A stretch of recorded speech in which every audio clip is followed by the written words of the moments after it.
आपने कई बार लोगों को कहते हुए सुना होगा कि आखिर कल किसने देखा है। ये बात सच है कि भविष्य के बारे में सही तौर पर अनुमान लगाना बहुत मुश्किल है। कोई नहीं बता सकता कि अब दुनिया भर में किस तरह के बदलाव आने वाले हैं। और बीते इस लॉकडाउन ने हमें यही एहसास कराया है कि जिंदगी इतनी अनप्रेडिक्टेबल है कि यहाँ कुछ भी होना मुमकिन है।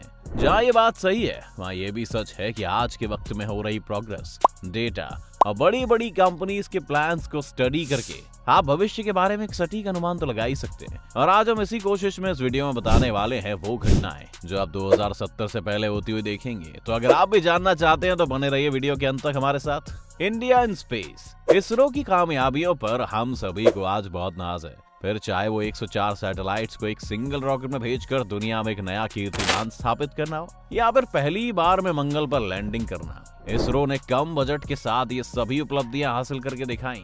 लेकिन इसरो में एक कमी है, और वो ये है कि हम आज तक किसी इंसान को खुद स्पेस में नहीं भेज पाए और हमें हमेशा इसके लिए किसी दूसरे देश की मदद लेनी पड़ी। लेकिन अब सब कुछ बदलने वाला है। इसरो का ये अनुमान है कि साल 2023 तक भारत अपना पहला मैन्ड मिशन स्पेस में भेज देगा। लॉकडाउन की वजह से इसकी सटीक तारीख में थोड़ा सा फर्क आ सकता है, लेकिन भारत का पहला मैन्ड मिशन अब सिर्फ 3 या 4 साल में ही आपको देखने को मिलेगा।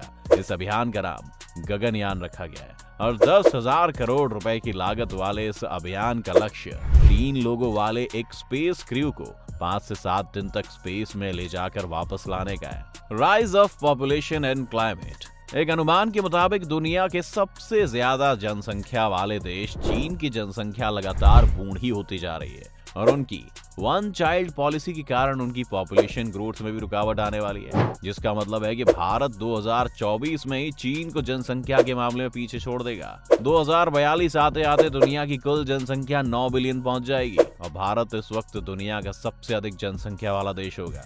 अगर ऐसा होता है तो भारत में गरीबी, बेरोजगारी और अन्य समस्याएं पैदा हो सकती हैं। इसके साथ ही कहते हैं इतने सारे लोगों की जरूरतें पूरी करने और उनके रहने के लिए जगह तलाशते तलाशते 2050 तक अमेज़न रेन फॉरेस्ट का लगभग आधा हिस्सा नष्ट हो जाएगा। साथ ही 50% से ज्यादा जनसंख्या के पास शायद पीने के लिए पानी भी नहीं होगा और दुनिया की 70% से ज्यादा आबादी इस वक्त शहरों में रह रही होगी।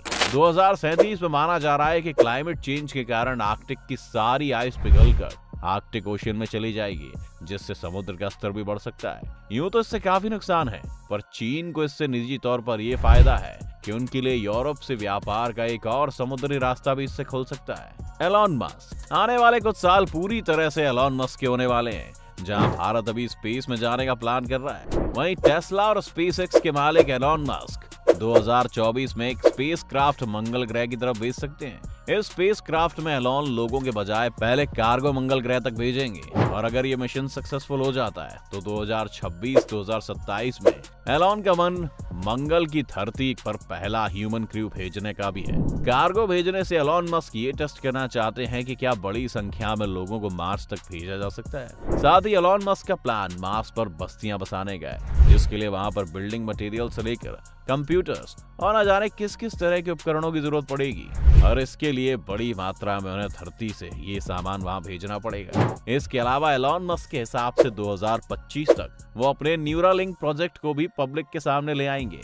न्यूरालिंक वो प्रोजेक्ट है दोस्तों जिसमें एक इंसान के सर में ड्रिल करके उसके ब्रेन में एक चिप फिट की जाएगी जो ब्रेन की ही इलेक्ट्रिसिटी से चलेगी। इस चिप का मकसद मानसिक रोगों से बीमार लोगों के दिमाग में बंद पड़ गए हिस्सों को फिर से एक्टिव करना होगा, जिससे पैरालिसिस से लेकर कई अन्य समस्याओं से जूझ रहे लोग ठीक हो पाएंगे। एलॉन का मानना है कि 2040 तक आते आते तो ये चिप्स इस तरह से काम करने लग जाएंगी कि 2 इंसान जिनके दिमाग में चिप इंसर्टेड है उन्हें आपस में बात करने के लिए बोलने की भी जरूरत नहीं पड़ेगी और वो सिर्फ इस चिप की मदद से एक दूसरे से इंटरेक्ट कर पाएंगे। International space station and NASA, बहुत से लोग शायद ये बात ना जानते हो कि धरती के बाहर एक इंटरनेशनल स्पेस स्टेशन है जहां हर 6 महीने या साल भर में नए एस्ट्रोनॉट्स रहने जाते हैं और वो वहां से ही धरती को ऑब्जर्व करते हैं। साथ ही स्पेस में बहुत से एक्सपेरिमेंट्स को भी अंजाम देते हैं। 1998 में लॉन्च हुए इंटरनेशनल स्पेस स्टेशन या ISS को 2024 में डिकमीशन किया जा सकता है। आईएसएस को फंड करने का ज्यादातर जिम्मा यूएस और रूस का था, लेकिन हाल के कुछ सालों में इंटरनेशनल दबाव के कारण रूस की इकोनॉमी को काफी नुकसान हुआ है, जिस वजह से ज्यादातर भार यूएस पर आ गया है। इसलिए इस प्रोग्राम को ही बंद करने की बात चल रही है। कुछ साइंटिस्ट का कहना है कि हो सकता है इसे डिकमीशन करने के फैसले को शायद 2028 तक डिले कर दिया जाए, लेकिन अब इंटरनेशनल स्पेस स्टेशन का बंद होना लगभग तय है। लेकिन इसका ये मतलब नहीं है कि नासा बाकी चीजें प्लान नहीं कर रहा है। नासा ने 2030 तक अपना खुद का मैन्ड मिशन मार्स के लिए प्लान किया हुआ है और वो निरंतर इस तैयारी में लगे हुए हैं। साथ ही 2036 वो साल होगा दोस्तों जहां पहली बार नासा 2 स्पेस रोवर्स को हमारे सोलर सिस्टम से बाहर हमारे ही सबसे नजदीकी तारे अल्फा सेंटुआरी की तरफ भेज सकता है। यहाँ के हैबिटेबल जोन में एक ऐसा प्लैनेट भी है जहाँ जीवन के मिलने की संभावना है, पर इस रोवर के वहां पहुंचने में 20 साल का वक्त लगेगा। तो वहां एलियंस की पुष्टि करने के लिए हमें 2056 तक रुकना पड़ सकता है। Electric vehicles and clean energy. दोस्तों, ये अंदेशा लगाया जा रहा है कि अगर नए तेल के कुएं हमें नहीं मिलते हैं तो 2050 तक धरती के सभी फॉसिल फ्यूल खत्म हो जाएंगे।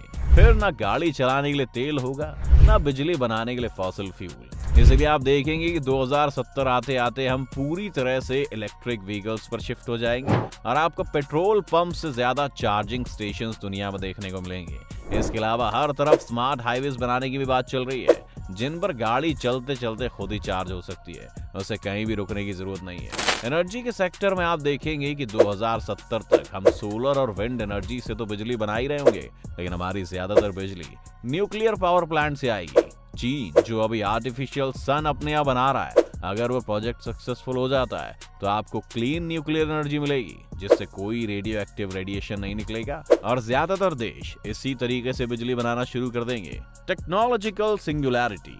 2045 साल आपको थोड़ा सा डरा सकता है। कहते हैं कि ये साल टेक्नोलॉजिकल सिंगुलैरिटी का होगा, यानी 2045 तक टेक्नोलॉजी इतनी ज्यादा जटिल हो जाएगी कि किसी भी इंसान के लिए इसे समझ पाना मुश्किल हो जाएगा। ये निश्चित तौर पर वो युग भी हो सकता है जब एआई आखिरकार इंसानों को हर क्षेत्र में डोमिनेट करने लगेगी और इंसानों का उनके सामने कोई मुकाबला नहीं रह जाएगा। इसके तर्क ये भी है कि 2045 तक सभी इंसान अपने अंदर किसी न किसी तरह के टेक्नोलॉजिकल इम्प्लांट्स कराते रहेंगे, जिससे मशीनों के साथ साथ हम भी समांतर गति से विकसित होते रहेंगे।